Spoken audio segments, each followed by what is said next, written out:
Like, guys can be crazy when you reject them, but this is my life before when I was in the world.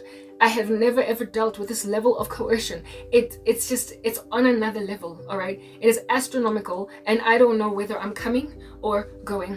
I have no certainty as to whether or not I am moving left or right. I am out of my mind in just a perpetual state of disgust, of irritation, of rejection, and shock, and a creasing of my forehead, wondering, Mara, why certain men that makes it such that even with your, like, if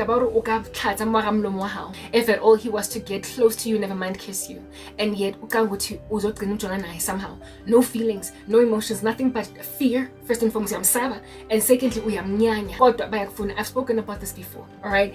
Yeah, I've never dealt with that until I came to Christ. This dude, Wako the Musical, just passed me shade and ignored me until he matriculated, because he was a grade above me. And it was like, whatever, dude, you're immature. And as for the other two, the Wits guy, threatened him with the dean of the university. The other dude at the restaurant was rebuked by a parent, etc. There was another one. I'm not gonna some guy, like, I can't tell you the exact details because then you'll know exactly who he is, but I essentially agreed to go to something with him, some event with him, and because of me agreeing to go to that event with him, he expected me to put out at that event or afterwards. For a whole year prior to that, he had been trying to holler at me, and when then I just acted regular with him, especially considering I had a boyfriend at the time, right? During that event, during that evening event where I was his date for that particular event, he went ice cold on me, stone cold on me, precisely because it became clear that he was not going to be able to shoot his shot because I agreed to go with him to this event. When it became clear, he passed me shade at the event after party. He passed me shade at the event after party. Like, I went there as his date. I, of course, ended up hanging out with everybody else that was there that I knew. Type set up thing, Maralo went cold on me. He went aloof, wankutwa, arai. And I was like, yo, Hashem, if at all landed that this guy, if at all this Oki, if at all I had agreed to be with him, was gonna pass it. Like, a man shows the level of character flaw that he would have walked in. If at all you had agreed to be with him, you realize that you dodged a bullet. When he starts to pass you that kind of shade because you rejected him, you realize that you dodged a bullet by not agreeing to be with him. Because if you can be this immature in a woman's rejection of you, how much worse a boyfriend then are you gonna be if she agrees to be with you? So she dodged a bullet by finally bringing out the worst in you. She dodged a bullet by finally bringing out the worst in you. Anyway, whatever. So there was that guy at that event that passed me all that kind of crazy shade.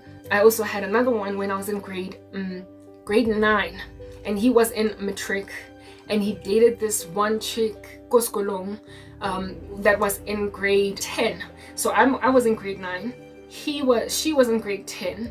He was in matric, and he had a girlfriend in grade 10. And this chick in grade 10 and him, they had a reputation, the two of them, of just making out a whole bunch in front of everybody. They had like an adult life that was just ridiculous. We were all just walking at them, got breaky, they would do all these strange things, and nobody knew why teachers were not stopping them because they were just too touchy-feely and gropey. Anyway, everybody knew about their relationship. Long story short, one of these boys, I'm in grade 9, right? Him and his boy are in matric. One of his boy sees me in single file one day, go skolong, whatever, and then he's like, I like her, I have a crush. And so his boy decides that but so he sends his friend, he sends the guy with the girlfriend, right? He's like, please go and tell that girl that I like her and maybe she'll become my girlfriend. So one day during break, my girls and I are hanging out by some tuck shop, some garage behind the tuck shop, and then this guy comes to me. It wasn't even there. It was outside one of the classes eskolweni. He decides to just tap on my shoulder on some Coco, hi. I'm like, hi, what's up? He's like, my name is, let's say it's Tepo, and my name is Tepo. What's yours? Karabo. Yeah, okay, Karabo, listen, my boy Mandla has a crush on you. He likes you. And I was like, I'm not interested in Mandla. I knew who he was talking about because him and his boy used to hang out together. They were always just walking around together. It was just the two of them, right, all over the show. I was like, I don't like your boy Mandla. Besides, at that stage, I was not even ready to start dating. I felt like I was too young. I was 15 only. I guess my 15th year of life was quite eventful when it came to crazy guys, right? So there was the guy at the restaurant, and then there was this one, Koskolo, this matriculant. Anyway, I tell this guy, I don't like your boy Mandla. And Mandla was mature. Mandla was not like Tepo, right? Tepo is the guy that's just speaking for his man, for his boy. Yeah, Mandla, once he received the response from me that I don't like him, uvelo wangekela. Azange afoster, azange ahesha, he didn't pass me shade, he didn't try to trip me up when I was walking up the stairs or down the stairs. So his friend was a bigger man than him. However, guys, I don't know what's going on in those brains of theirs. After Umandla Abamba, because he got to communicate with me, he got to chat with me, or a couple of times, maybe like 3 or 4 times after Mandla tried and with like basically advocating for Mandla. He tried 2 or 3 times advocating for Mandla. He tried 2 or 3 times advocating for Mandla, and I was still like, no, I don't like your boy. I don't want to date him. And then Mandla will let her go, right? Mandla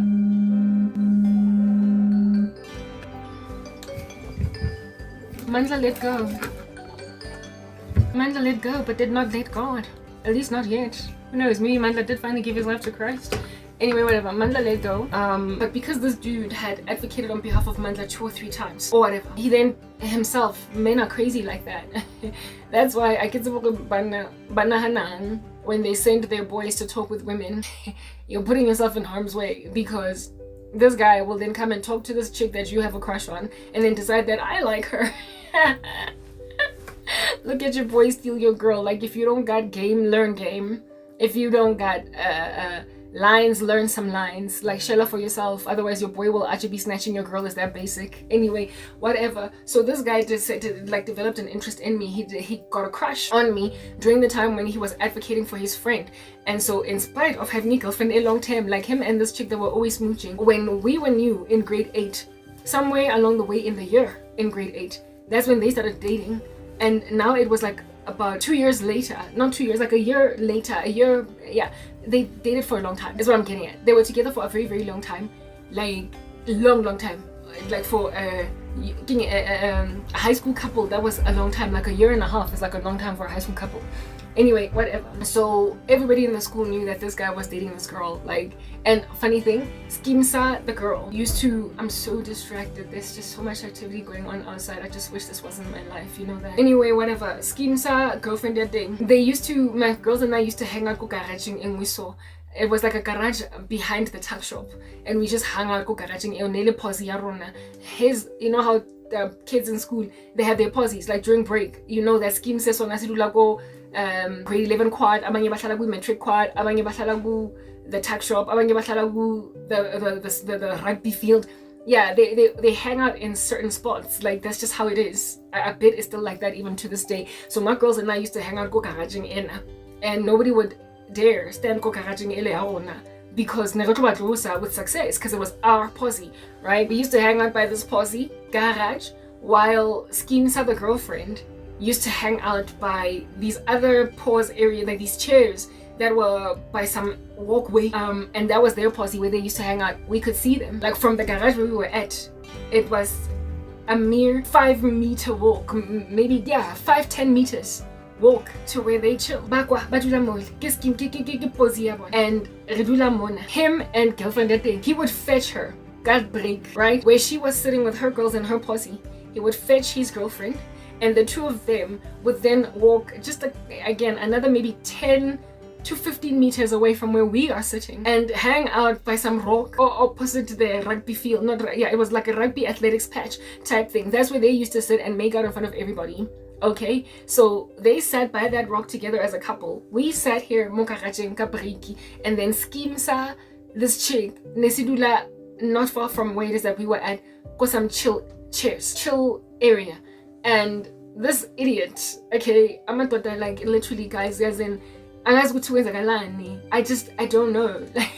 I'm sorry, I don't even, like, for fear of sounding sexist at this point, let me not say they don't have as much tact when it comes to dating as women do, which is why women need to be careful with allowing themselves ugyoshelo. Oh, I am so distracted, like, it's literally ridiculous. It's out of my mind, ridiculous. I can finally chill. There's no more activity outside. I like to say this in my content time and time again. You know what? Wisdom. The Bible says the fear of the Lord is the beginning of wisdom, and knowledge of the Holy One brings understanding.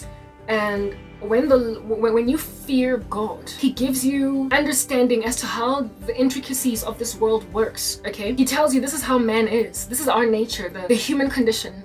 Gaze upon it. This is what God has to say about the human condition. He says, the human heart is deceitful above all things and desperately wicked. Who can know it? He says of the human condition, there is no one who does good, no, not one, for all have sinned and fallen short of the glory of God. That no one can save themselves, and that in order for one to come to Christ, the Father must draw them to the Son. You got to be out here dragged on the floor like a mop to Jesus. Otherwise, you would literally not turn in your own volition. So granted that we are born hating God as opposed to loving him, we therefore are born essentially just kind of naturally foolish, because only in the fear of the Lord do you then have wisdom.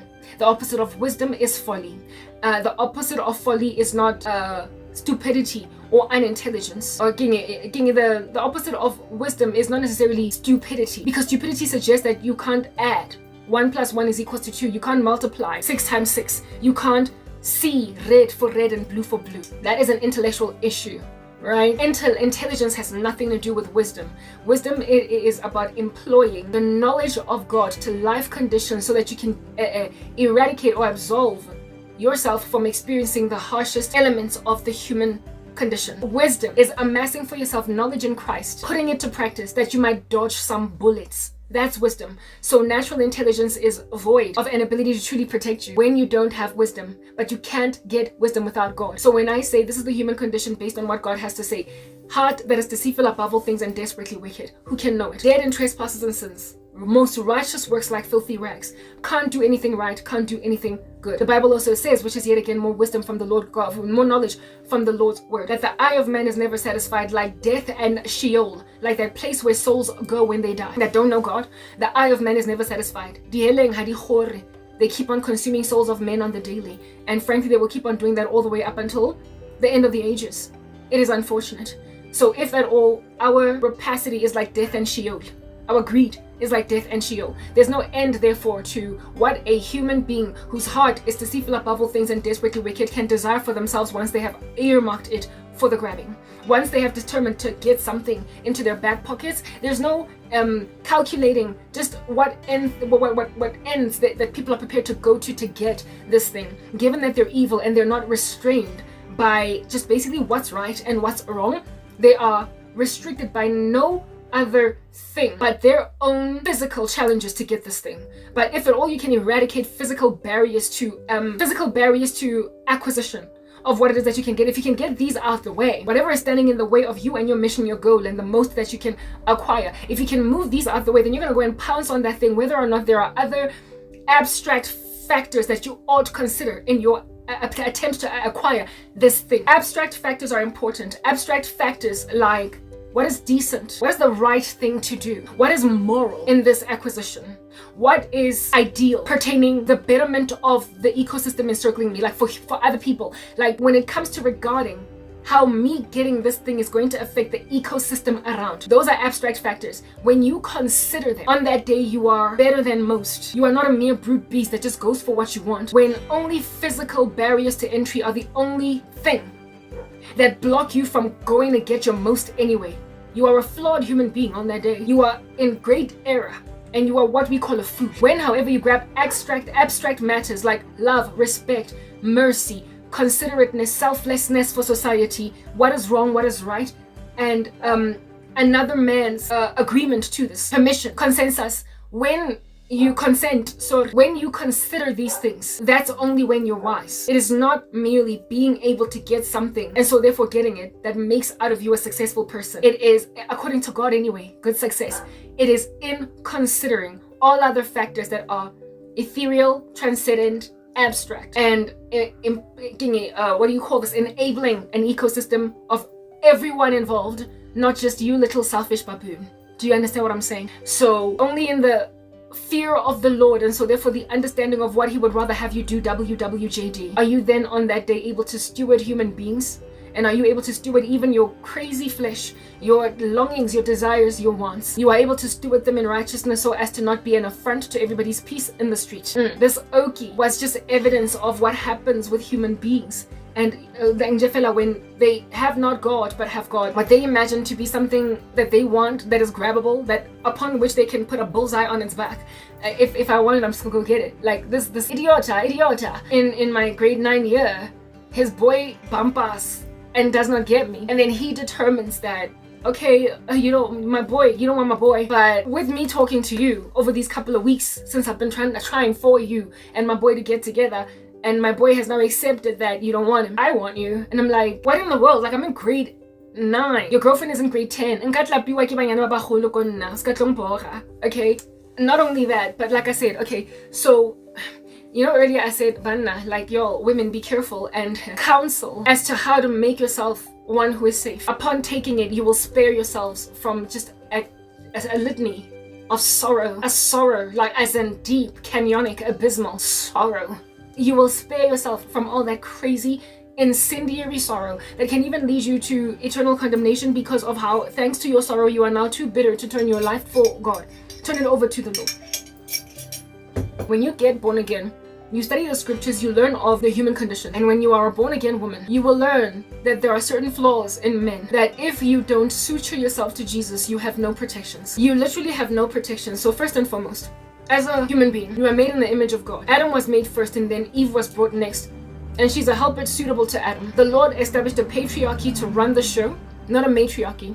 So if at all he's going to establish a patriarchy to run the show and not a matriarchy, he will then necessarily, because he is God, is in the heavens and does whatever he pleases. He will then award that structure of authority more resources. He will award it most to steward on earth in order for them to maintain power and influence. Do you understand? So most of the power of the earth is frankly and will perpetually stay that way in the hands of men, for he has given them headship. So no matter how much we try to amass for ourselves wealth as women, we will never ever excel the wealth of men. Just in total as a collective, you can have a woman that is wealthier than all the men in her family and in her town, but as a collective of women across the planet, we are frankly poorer than the collective of men, because God will never, not on his watch, he will never allow women to have more material wealth than men, because you're already gangster disrespectful and you are already trying to take over the authority. You are already trying to run the world from a vantage point that has no regard for God. You already so despise them with your misandry that you're kissing each other out, you're creating lesbians. You are already trying to make them shut up. You're already like enabling their crazy cause along. Those among them who are effeminate and gay, you are emboldening them.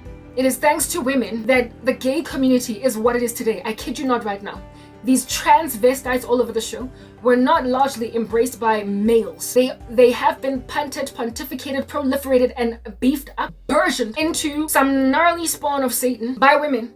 We're the ones that made them our BFFs. We are the ones that cheered them on. We are the ones that, when then all the boys that are orky and brawny don't want to hang with them, we hang with them. We enable gay men. So the effeminate thing that they're doing, they don't feel ashamed of it. When other men reject them for their effeminate thing that they're doing, we as women are like, please don't let anybody judge you. That's just what Eve does. She eats the fruit first and then makes Adam eat. So thanks to us women embracing the LGBT male especially community the way that we did, men then basically caught up, just like Adam. He ate the fruit eventually, right? Eve is the one that ate first and then made Adam eat. We are the ones that embraced the LGBT people first, and then men took on, especially the ones within the trans community, the gay men basically, the girls that are actually boys. Yeah, we embrace them first. And when then you proliferate effeminate bona, you then have all these namby-pamby, fluffy, ungodly and unstrong and masculine men that are just caving in to the strength of womanhood and femininity and the matriarchy, to a point of weakening God's intended structure for the patriarchal head over the human race. For Adam to always be perpetually above Eve, for Eve to submit underneath him, and for Adam to love her the way that Christ loved the church. You muddy it, you murky it up, you make it wobbly-legged, you make it like that kiss madolorando, out here clanking like swords in the battlefield, that I spoke about earlier. You do that to the strength of society, that which is keeping the fabric of society aloft. When then men lose their girth and their strength and they become like girls, they then don't put their foot down where women are concerned. And when then men erode away at authority, women think they can just do whatever they want. And when then women feel like they can do whatever under heaven it is that they want, you're dealing with this headless chicken, literally, because men are our heads running around amok all over the show, being feministic, thinking you can run the show. That's what's good. When it's not for you to run, while you can be leaders as women, it was never given to you to run the world. It has always been a man's world. And we know that that's a thing. But in a world that is pretty, the reason why you're so mad and so upset as women is because it is indeed a man's world, and men have not stewarded that award from them by God.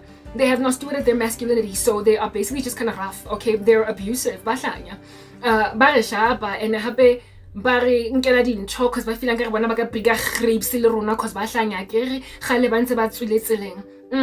Type establishment thing. They hurt us. And so when then they hurt us, seeing as you can recruit a whole bunch of them to be gay, you then give yourselves a brawn, some kind of strength through gay men. Have you seen, have you not noticed pretty much, ever since I was a girl anyway on the come up, I noticed that gay men, in comparison to straight guys, and even single and even straight women are just really successful. Like they did so well materially. They started businesses and just thrived. Everything they touched turned to gold, and they are so well kept together. They're so disciplined in what it is that they do in life, because what is a gay man? A gay man is a person given the brawn and the leading knack of a man, right? That God gave them to hit, but mixed with that stilling, tranquil, mixing, it's like Adam and Eve in one body. It's an anomaly, a weirdo, and so it achieves success in a way that Adam would necessarily achieve success if he hearkened to his helper suitable, that is Eve. Because we are supposed to be wind beneath their wings. When you don't listen to women,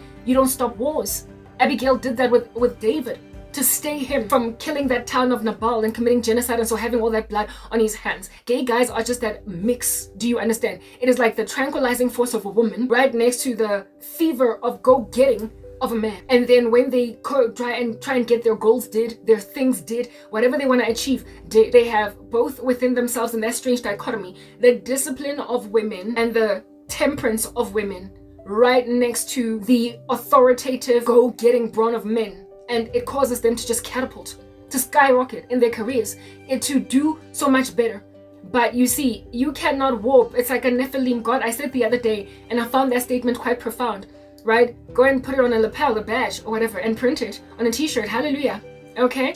I said that God did not create hybrids. He created thoroughbreds. The Lord did not create hybrids. He created thoroughbreds. When a person is, I need to open for the cat.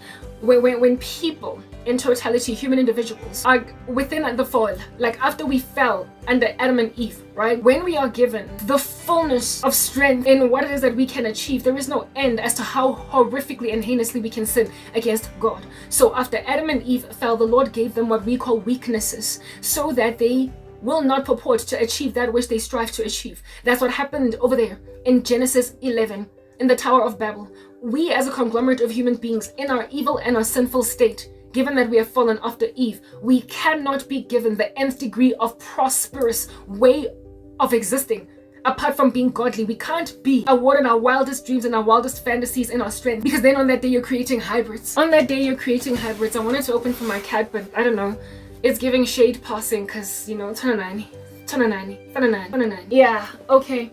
God did not create hybrids, all right? He created thoroughbreds. Even those living creatures that have got eyes of heads of humans, images of humans, and heads of bulls and rams and lions are not hybrids. They were made that way from scratch by God.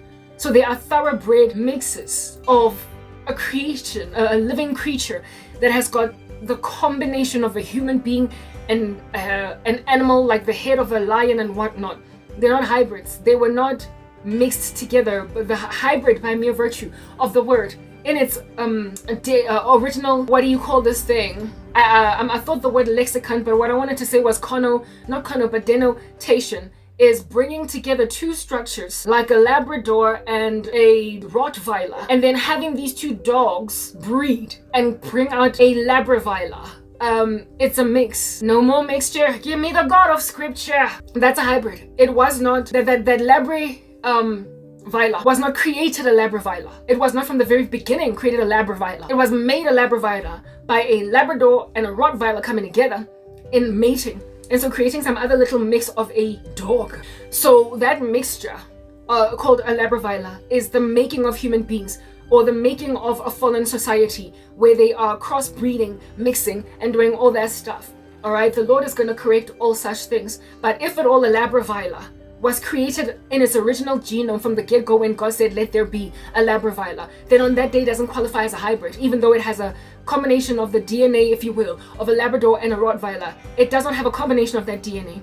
It is in its original DNA, in its thoroughbred DNA, a labravila. So if it was made in heaven that way, it is a thoroughbred. Therefore, you don't get to then use, say, since the fallen angels mated with human women, that but God, if you can make a living creature with the head of a lion or the face of a bird and the paws of a leopard and the body of a human being and give it wings and have eyes all around. I mean, that's like some strange manufacture of some mad scientist in China or in South Korea out here with all of his wit and intelligence doing some strange experiment in a lab. All right, that's not the same. That's you playing God, and that's you making labravila. That's you making Dolly the sheep.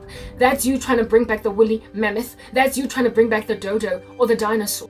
That's you doing an experiment in your crazy Frankensteinic kitchen to basically be an affront to God. But when the Lord himself says, let there be a labravila, then that labravila is the thoroughbred. So when I say God does not make mixtures, he does not make thingy-mabobbies but thoroughbreds, he does not make hybrids but thoroughbreds, then understand that the hybrid thing, the hybrid phenomenon, the hybrid dichotomy that dwells inside a gay man that makes him so successful is an affront to God. It is an error. It is a mistake.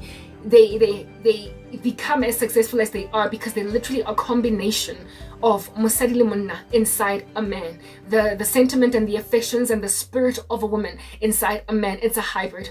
It is an affront to God. And the thing about hybrids is that they're not necessarily going to falter because they're hybrids or an affront to God. They sometimes might indeed work better than an individual woman sitting by herself, or an individual man sitting by herself, or an individual Rottweiler sitting by herself and an individual Labrador sitting by herself. The Labraveiler might do better as a living organism. It might do better than the unique individual Labrador and the unique individual Rottweiler. But just because it's doing better does not mean that it is acceptable in the sight of God. Because after the fall, we cannot be given prosperity as human beings 100% in all that we achieve. We can't be given so much strength that we can successfully, essentially, coup God. Or at a stage one anyway, nobody can coup God truly, but we cannot succeed in the nth degree of what evil we can walk in. That's why the Lord then has to create weaknesses in the original state. He has to create a weakness after the fall. He must create a weakness in the Rottweiler, and he must also create a weakness in the Labrador, so that they will not be able to successfully stage a coup against God or be used. Animals cannot really ever what do you call this? They can never ever really dishonor God, only be used for heinous purposes by evil human beings for their ends. So people are the ones that are to be slaughtering cows for ancestors and whatnot. The animal in and of itself is not sinning against God. It is groaning to see the sons of God revealed, because then on the day when we get revealed, they also will be set free from the tyranny of the fall. And so in and of themselves be set free from being mated with each other or used in satanic rituals by human beings, or etc. So therefore we can't have mixes of animals or mixes of our little experiments in laboratories that are going to be so strong and so orky and so phenomenal and fantastic in how they operate that they can actually successfully build what we would call a Tower of Babel up to God. That can't be a thing. That literally for the life of us cannot be a thing. We are not going to mention it in a speech, like some kind of what do they call this thing?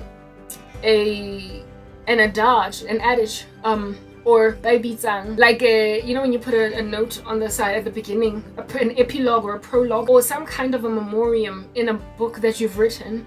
You cannot for the life of you add any of that in and still be any kind of like worthwhile in the sight of God. Anything that can strengthen itself apart from the fall is an affront from God. Anything that can give itself powers to overwhelm the fact that God judged us with the fall and said, you will work by the sweat of your brow. These are going to be the issues between men and women, this loggerheadedness between them. Men, you're going to try and lord it over them with an iron fist and be lacking in understanding.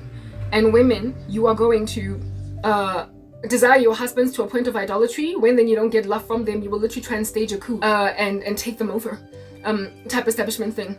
You don't get to, once the Lord has judged you with pain and childbirth, once the Lord has judged you with working by the sweat of your brow, once the Lord has judged you with striving in relationships because you are now fallen, you've got to be weak. You've got to be weak. Do you understand? Adam and Eve prior to the fall were super strong in the strength that they could ever walk because they were not sinners. When you have Herculean strength or Achillean strength or Superman or Supergirl strength without the kryptonite, you have got to be pure. You've got to be holy, because then that kryptonite-less existence as Supergirl and Superman in a fallen world is just going to stage a horrific coup against God and all that strength. That's what's going to happen. And so therefore be an even grander stench of wickedness on the ground coming up the nose of God down in these streets. And we see the culmination of that level of rebellion in the tribulation, where essentially such excellent by the standards of men, and maybe even according to God's standards, because listen, the Lord acknowledges the excellence of the men and women in the world in the days of the Tower of Babel. He acknowledges their excellence. He says that they are of one language, all of these randos. Genesis 11, go and read it. He says that they are all of one language, these monstrosities, and so therefore there's nothing that they will not, upon putting their minds to it, achieve. So God acknowledges excellence in your experiments because He's God. He can never deny. He's God. He can never deny the truth.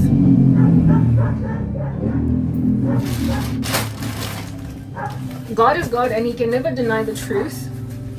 Okay? God is God and He can never deny the truth. So He acknowledged in that building of that Babel Tower, Genesis 11, that these excellent baboons, now that they have come together in one accord with all the ingenuity that I've awarded the human race, there's no end to what under heaven it is that they can then achieve with them being in one accord. So what I'm gonna do in these uneasy streets of earth, because now after the fall everything is uneasy, what I'm gonna do is I'm just gonna confuse their speech, because it is imperative that they stay weak.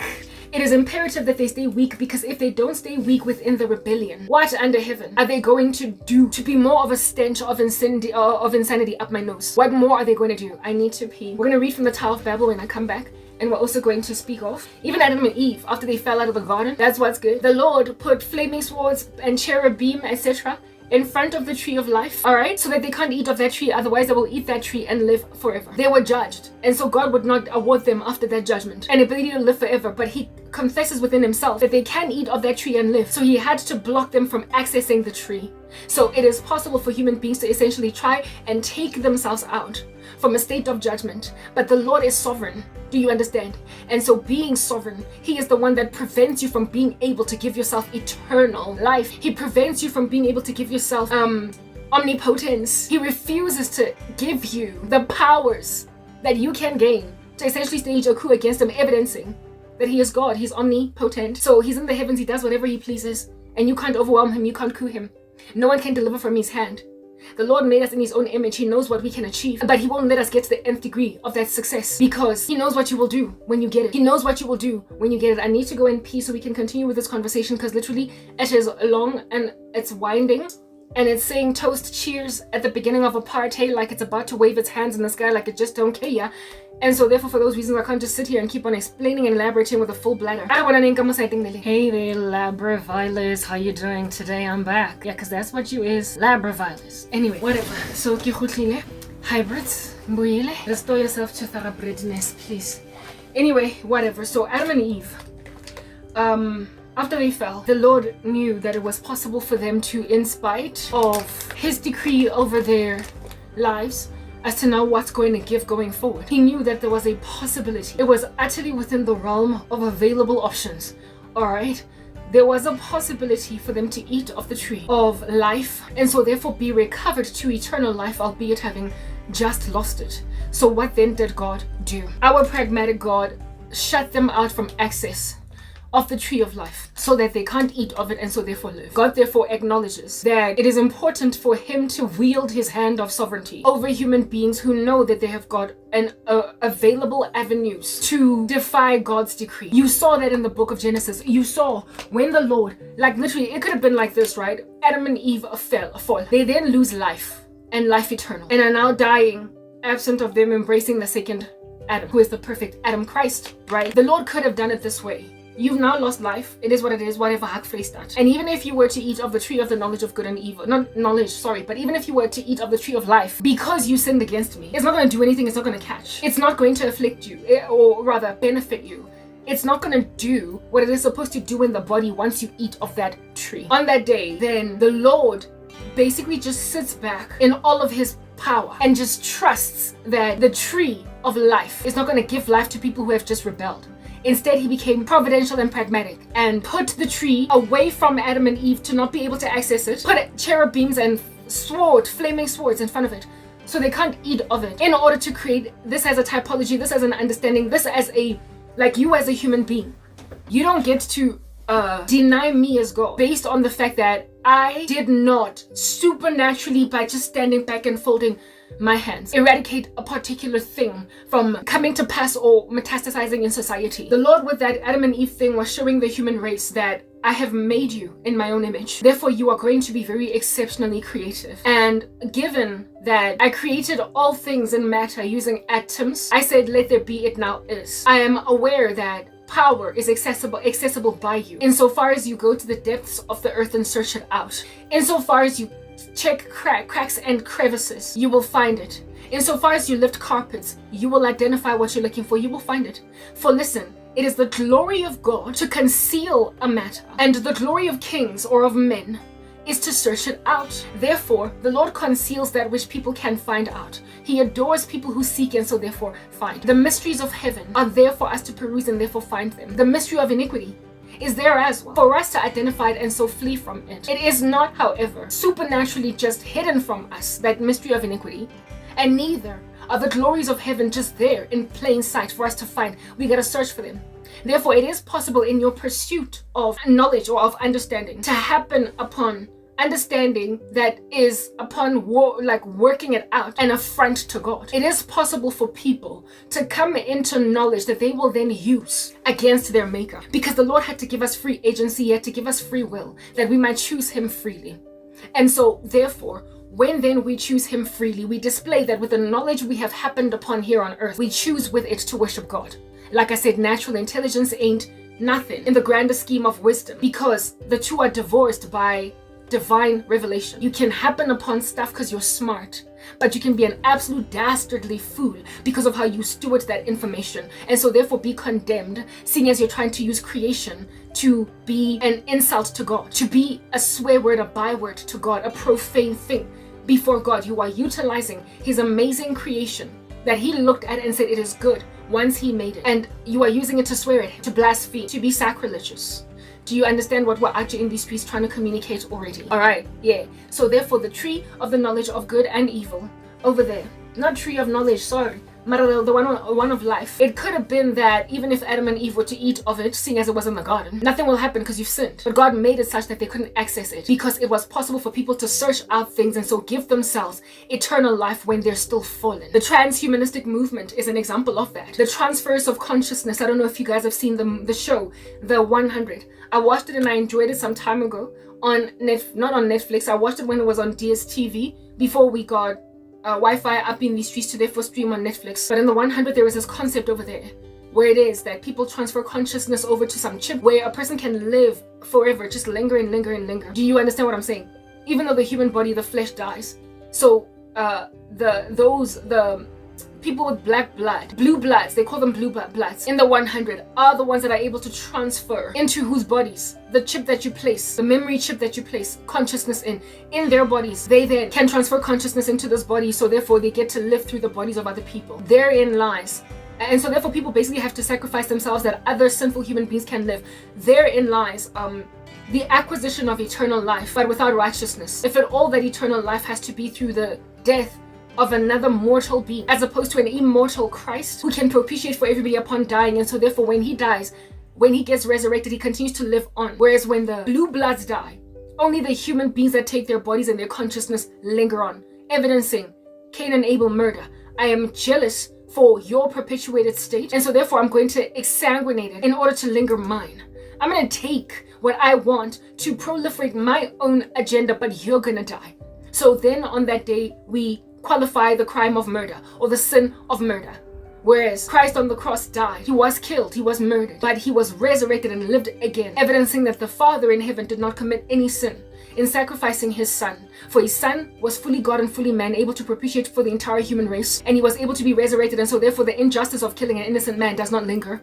And him being God, therefore then enables the shedding of his blood to atone, since life is in the blood, for everybody of us who will embrace the cross. So there is righteousness in the death of Christ and his resurrection and his propitiation for us, but there is unrighteousness in killing a human being for the sake of your own benefit, because you're mortal and you're finite.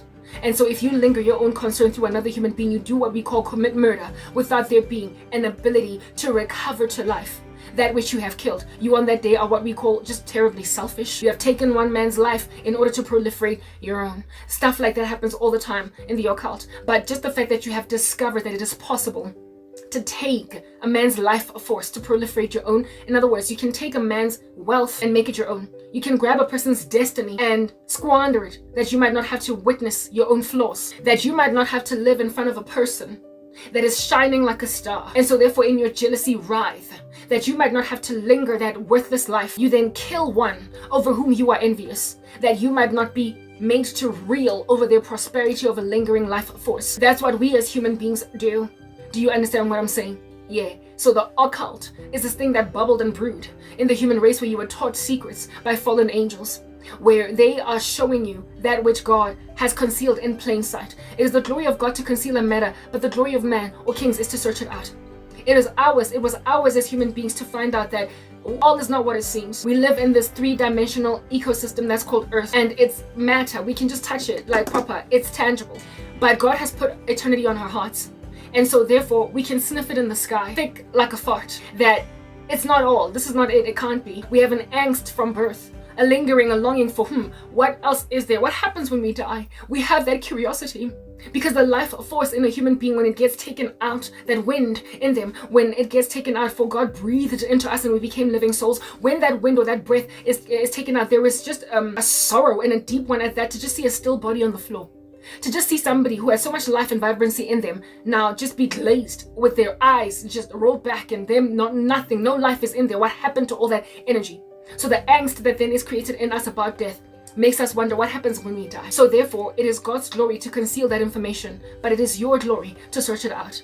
But you can discover a cornucopia, a litany of truths or understandings or informations, and it is up to you to extract out from that information or knowledge, that you discover what is truth. Because not all knowledge or information or understanding thrown out there in the streets is true. There's plenty of misinformation before we even coined the term, right? On earth, there is plenty of misinformation upon that which human beings can discover and identify, and the devil is in the business of warping truth, of putting it upside down, that which is right way up. He has a thing about you investigating in a petri dish or as a mad scientist in your little laboratory what is out there, and upon then happening on that understanding, twisting what you found up like a contortionist artist, like an acrobat with like some skills in these streets, actually able to walk backwards on their hands. Yeah, the devil does that with what you find out. So mankind having this curiosity, this angst within them as to what happens when we die, when people's life force gets taken out of them, all that bereavement then causes them to be, man, there's going to be more to this than what meets the eye. All that energy, where did it go? Then they start to interrogate because of their grief.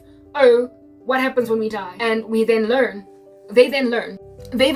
that spirits exist. Life goes on, like the Titanic song, my heart will go on and on. They come to discover that life lingers, that spirits exist, because they are communed with upon asking questions, interrogated by entities. You know that gnarly sneeze that sits just here and then just leaves again because it's mean, like you guys? Anyway, whatever, I had it and now it's gone. I guess we're not sneezing today. Anyway, anywho, anyhow, and any whatever. All right, yeah. They then study and interrogate and try and figure stuff out. What gives, what gives. And then devils, when people are curious, will, you see, citing entities, or not even so much citing entities, but being communed with by spirits, is not necessarily outlawed by God. It is in you hearkening to them that then gets you haunted, ultimately, right?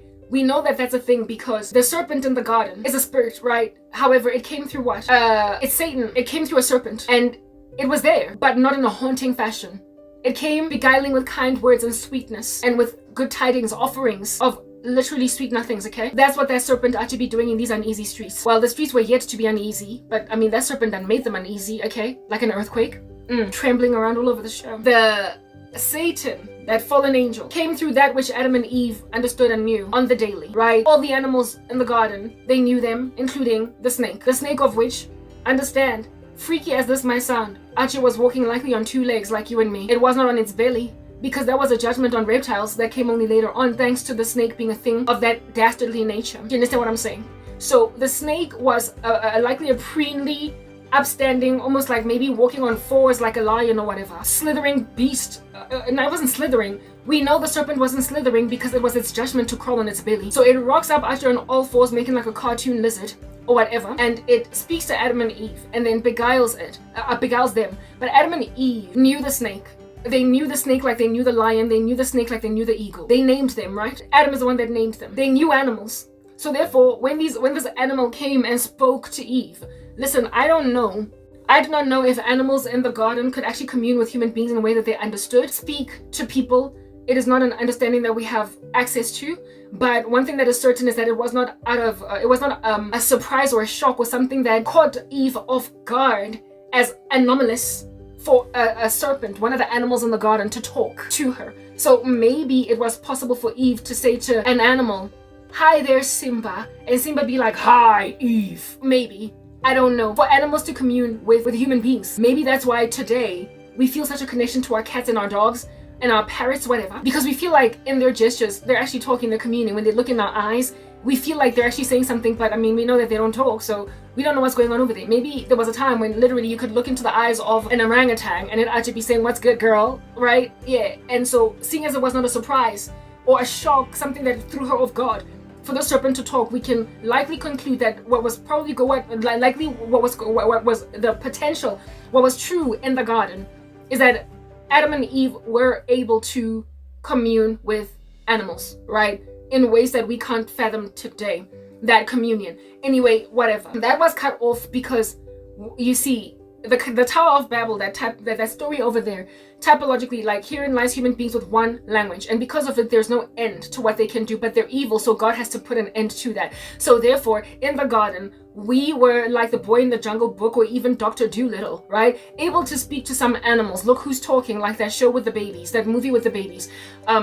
Likely they were able to talk to animals like the Jungle Book, right? Type establishment thing. But once the fall happened, there is no end as to what wickedness human beings can commit or perform when they can speak to a cow or horse and whisper into its ears, and it therefore gallop and do a human being's bidding. Now we have to go through the trudging in a forest with great resistance against our persons of horse whispering. We have to train dogs to not pee on our carpets, and it takes a minute, otherwise it's gonna pee on your carpet, and it's also going to chew on your shoe and so harass you. But a well-trained dog will argue be sitting down. I was watching a short on YouTube the other day of this gentleman who trained his dog to basically take his instructions, and he left a pizza just yawning on the floor for his precious dog, and he went out and said, "Don't eat that pizza," goes out, does whatever, comes back having put a camera in the room. He put the camera in the room, and the dog, after he leaves, gets up and smells the pizza, but then goes around all over the show. And as soon as the dog hears his motorcycle pulling into the driveway, it quickly just goes on the couch and sits there like a nice little dog, because it wants the approval of its owner, right? And then when he comes into the house, he's like, "Oh, little girl, I'm so proud of you. I love you so much." And the dog did not eat the pizza throughout the 20 minutes that this man was out, and then came back in because it had been trained. Now, how did he train that dog? Likely using the Pavlovian model of training, negative reinforcement and positive reinforcement, using treats, whatever methods it is that people use to actually be training dogs. But it takes that much more for you to get a dog to not eat the pizza because you said, "Don't eat the pizza, little girl."